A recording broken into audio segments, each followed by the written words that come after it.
Transformers is one of the greatest film franchises of all time. Truly, some of the finest cinema ever created. Really? They are proof that if you add enough random explosions, cool alien robots that transform into something sick like an F-35 or a Ferrari, and Megan Fox, writing becomes completely optional. Logic, plot, and good storytelling don't matter. The movie will still be a massive success. This glorious franchise has some of the most blatant plot armor and absurd logic that has ever graced my eyes. So naturally, with a movie franchise this iconic, it is only right that we scientifically go through and rank every live-action Transformers movie by how incredibly ridiculous they are. These rankings are based on, but not limited to, plot armor, writing that makes no sense at all, I'm an inventor. This could be a game changer for me. and how many times the movie expects the viewer to just not ask questions. Starting off the list with the most grounded and realistic Transformers movie at 7, it's one of the two films not made by the legendary Michael Bay. It is Bumblebee. I feel like this movie was fine overall, but just did not scream Transformers to me. The entire franchise is built off rewriting history and unnecessarily, yet super necessary, explosions. Bumblebee is a Transformers movie that accidentally remembered it's supposed to be a real film. There's actually pretty decent character development, the plot is cohesive, and there are consequences to actions. Characters actually get injured, the stakes relatively feel normal, and nobody is rewriting human history to include Transformers. The entire movie is basically just robot hides, girl helps, government shows up, end. Where is my boy Megatron? Why is he not in there? I do not know. I will say, however, Haley Steinfeld and John Cena are great casting choices, and I will give the movie props for that. However, as good of a quote-unquote quality movie it is, I'm probably never going to watch it again. Because if I'm in the mood to watch a Transformers, it's going to be one that has a ton of explosions and an extremely ridiculous plot. Which leads me to number 6 on the list, Transformers: Rise of Beasts. The other non-Michael Bay Transformers movie, which you can immediately tell when you have Transformers that can turn into animals, however, aka Maximals, it's going to be automatically higher up on the list than Bumblebee. Plus, a gorilla Transformer named Optimus Primal is absolutely peak. The acting is pretty flat, and I thought the first half of the film was a big old nothing burger that somehow lasted an hour. I don't find protagonist dude particularly entertaining, charming, or memorable, which is kind of a problem when he is the protagonist of a Transformers, and definitely not when compared to Marky Mark I'm an inventor. or Shia LaBeouf. The ending was very entertaining though, especially when protagonist dude turns into a Transformer like he's basically Iron Man, which is something I never knew I needed, but also never really asked for. Plus, the G.I. Joe connection in the post-credit scene was a big win in my book. Imagine Optimus Prime and Dwayne "The Rock" Johnson in the same movie. My mind would literally explode. Overall, I felt like the movie was just meh. Nothing really stood out to me. It wasn't written well enough to be considered a good movie, but also wasn't written terribly enough to be ridiculously entertaining, making it bang average and a forgettable experience. To really level this movie up though, they should have increased the maximal screen time by about 2,000% and replaced main protagonist dude with a better, more established actor like Jason Statham. Talk about a missed opportunity. Coming at 5 is my personal favorite Transformers, but definitely not the most ridiculous one of the franchise.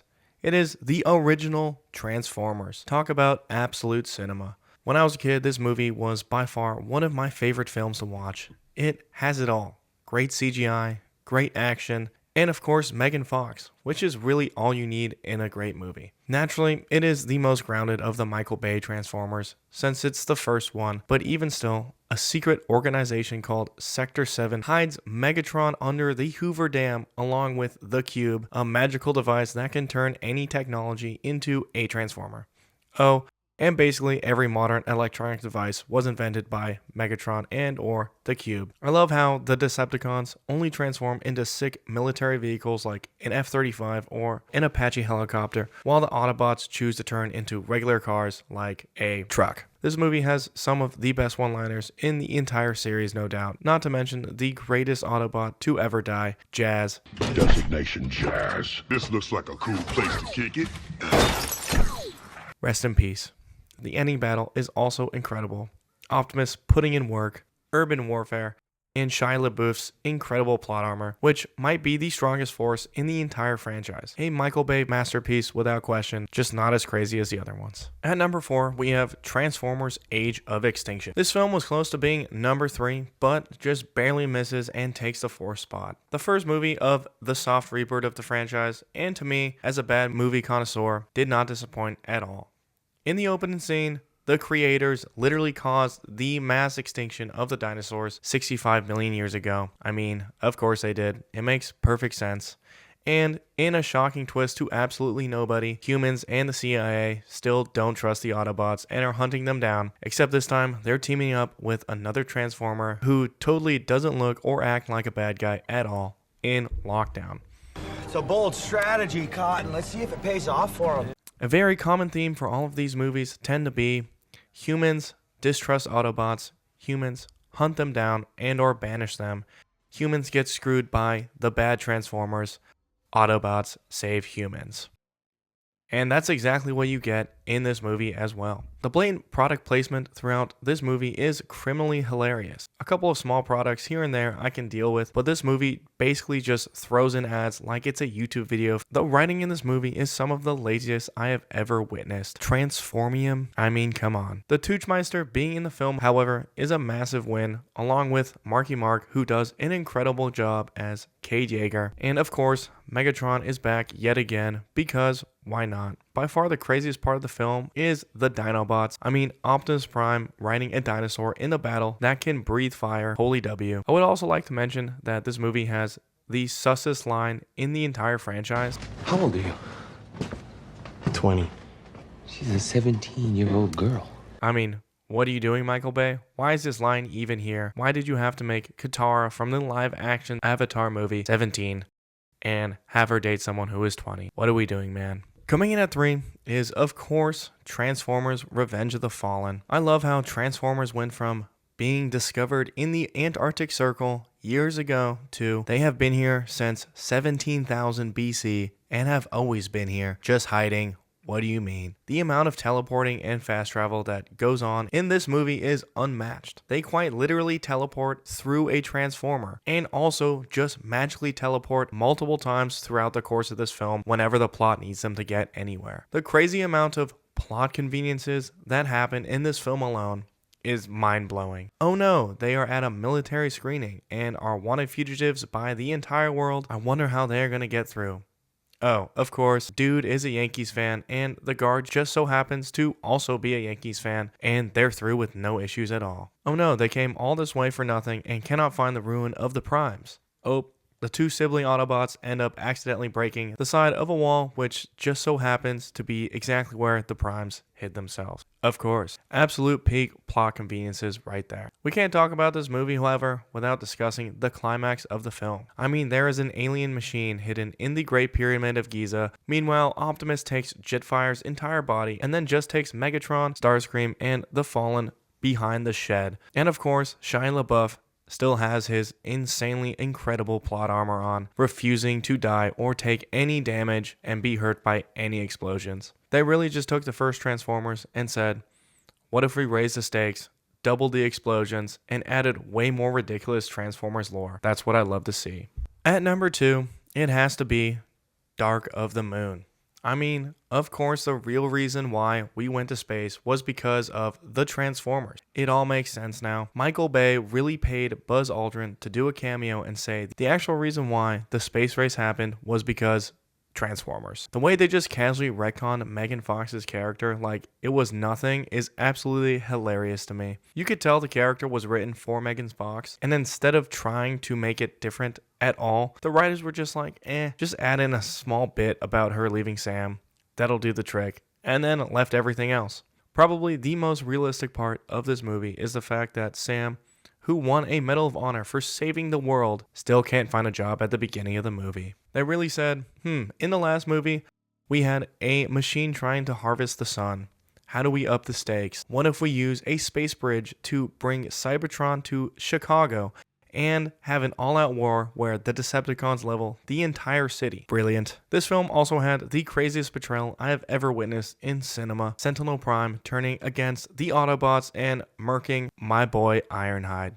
Absolutely sad, and I'm still not over it to this day. After Transformers 1 and 2, one would think that the humans would trust the Autobots. Clearly, however, they did not, as just like literally every other movie, the humans cast out the Autobots and make them leave on a spaceship back home, and then, shockingly, they come back and save the human race with the help of Sam, the Nest attack crew, and some good old-fashioned plot armor. Finally, we made it to the most unrealistic Transformers in the franchise. I mean, it had to be The Last Knight. This one is just off the rails. Everything about this movie is Transformers on crack. Michael Bay said, "What if we make it so the Autobots were involved in every single major event that has ever happened in the history of the world? They even had Bumblebee out here fighting the Nazis." The entire premise of the movie is absolutely insane. It turns out that King Arthur and Merlin beat the Saxons in 484 AD because of the help of a bunch of Transformers who transformed together into a massive dragon and helped them defeat the Saxons. Oh, and Merlin is played by Stanley Tucci because why not? Optimus Prime, after flying out into space aimlessly at the end of Age of Extinction, gets controlled by Quintessa to destroy Earth, which is apparently Unicron now, Cybertron's sworn enemy. Marky Mark is hiding out in the junkyard with the Dinobots and the mini Dinobots from the CIA and the bad guys, and literally no one knows they are there at all. Also, in this movie, Josh Duhamel brokers a deal with Megatron and his goons for some reason. I have no idea why, but we get the most cliche, let's gather the troops and explain the bad guys movie trope of all movie tropes. And it's everything you could ever ask for and more. Absolute cinema. The entire Mark Wahlberg and Anthony Hopkins plot is also incredibly wild. Turns out Anthony Hopkins and Shia LaBeouf are related in the world of Transformers now. Random side character girl is actually the long-lost descendant of Merlin and is the only one who can use his space staff to save Earth from Cybertron. And then at the apex of the finale, the Autobots ride the Transformer Dragon into battle, which is happening above Stonehenge, of course, and they defeat the Decepticons and the Infernocons. What a film. Michael Bay, you did it again. They really took this to another level. It's really hard to wrap your head around a film like this because so much happens the entire time. 2.5 hours of just random Transformers lore and fantasy thrown all into one movie and topped off with a heavy dose of Mark Wahlberg. What more could you ask for? I feel like I can make an entire video about every single one of these films and they would be at least 30 minutes long, but I didn't want to make a 3-hour long video. There you have it though, guys. Every Transformers movie ranked based on how insanely ridiculous they are. What do you guys think? Do you agree? Disagree? Let me know your opinion in the comments below. Thank you for watching, and if you enjoyed the video, please like and subscribe to the channel. It really helps a lot, and I will see you guys in the next one. Have a great day.